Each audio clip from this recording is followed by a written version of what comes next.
ইস্তেগফারের 17টি বিশেষ উপকারিতা হলো, নাম্বার 1, গুনাহ মাফ হওয়া। নিয়মিত ইস্তেগফার করলে আল্লাহ তাআলা বান্দার জীবনের সমস্ত গুনাহ খাতা মুছে পরিষ্কার করে দেন। নাম্বার 2, রহমতের বৃষ্টি বর্ষণ। এর বরকতে আল্লাহ আকাশ থেকে রহমতের বৃষ্টি নাজিল করেন, যা জমিনে রিজিক ও বরকত বয়ে আনে। নাম্বার 3, উত্তম সন্তান ও সম্পদ লাভ। ইস্তেগফারকারীর জন্য আল্লাহ উত্তম সন্তান, সম্পদ এবং প্রাচুর্যের ফয়সালা করেন। নাম্বার 4, সম্মানজনক জীবিকা। আল্লাহ তাআলা তাকে এমন জীবিকা দান করেন যা ইজ্জত ও সম্মানের সাথে অর্জিত হয়, লাঞ্ছিত বা অপমানিত হয়ে নয়। নাম্বার 5, দিন পালন সহজ হওয়া। ইস্তেগফারের ফলে ইসলামী বিধান মেনে চলা সহজ হয় এবং কর্মজীবন অত্যন্ত সুখের ও আনন্দময় হয়। নাম্বার 6, আল্লাহর নৈকট্য লাভ। বান্দা ও আল্লাহর মধ্যকার দূরত্ব কমে যায়। বান্দা আল্লাহর খাস রহমতের ছায়াতলে আশ্রয় পায়। নাম্বার 7, দুনিয়ার মোহ ত্যাগ।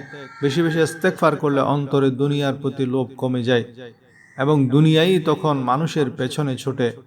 নাম্বার 8, শয়তান থেকে সুরক্ষা। ইস্তেগফারের বরকতে আল্লাহ তাআলা মানুষ ও জিন শয়তানের অনিষ্ট থেকে বান্দাকে রক্ষা করেন।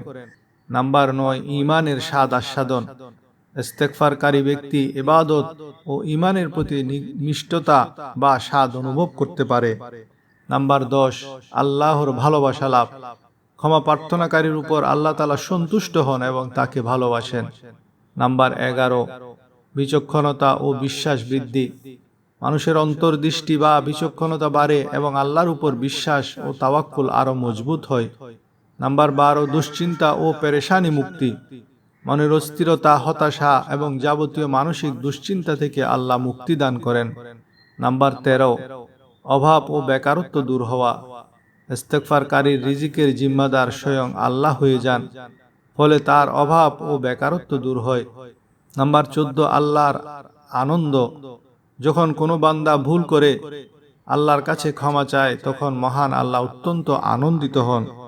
নাম্বার 15, মৃত্যুর সময় সুসংবাদ। ইস্তেগফারকারীর মৃত্যুর সময় ফেরেশতারা জান্নাতের সুসংবাদ নিয়ে হাজির হন। নাম্বার 16, আরশের নিচে ছায়া।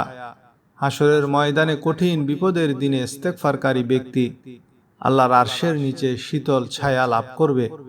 নাম্বার 17, মন্দ কাজ থেকে বিরত থাকা। ইস্তেগফার মানুষের মনকে নরম রাখে, ফলে সে স্বয়ংক্রিয়ভাবে খারাপ বা মন্দ কাজ থেকে দূরে থাকে।